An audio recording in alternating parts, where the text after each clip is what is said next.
देखिए कितना मुसीबत में है इनका बच्चा लोग, कोई साथ नहीं देता है।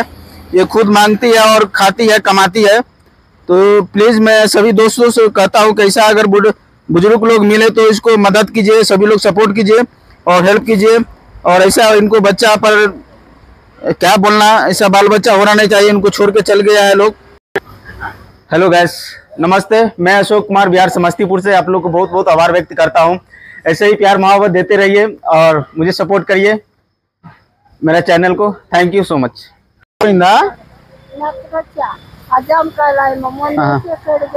देखिए दोस्तों कितना एज हो गया है इनको, और चाय पीने के टाइम ये गिर गई है और पाँव में इनका बहुत सारा चोट लगा हुआ है। तो इसके कारण ये चल नहीं पाती है माँ। तो मैं अभी जा रहा था, इसको तो मैं अभी जा रहा था।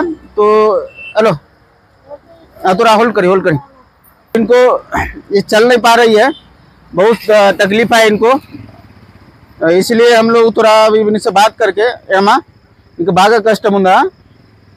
पापा बहुत ये प्रॉब्लम में है ये, तो अपना बैठती है। अभी देखिए कितना शाम का टाइम हो चुका है, अभी भी बैठ के अपना कुछ जुगाड़ पेट के लिए करती है।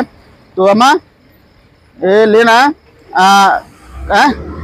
खाना खाना आशीर्वाद दो, आशीर्वाद दीचो अगर पट्टो ना के आशीर्वाद में पट्टमा। देखो पहले वो पेटो आशीर्वाद लिया इसको, बुजुर्ग को। मैं ऐसा इसलिए बहुत बहुत आभार व्यक्त करता हूँ। ऐसा आदमी को आप लोग भी किधर भी मिले तो सपोर्ट कीजिए। अभी हमको बता रही है कि पानी लाने के लिए हिंदी नहीं आती है इसको, तेलुगु बात करती है। हिंदी नहीं आता ना, हिंदी नहीं आता, हिंदी रहा लेदा तो ठीक, पानी इसको मंगा देते हैं। मैं लेके आता हूँ।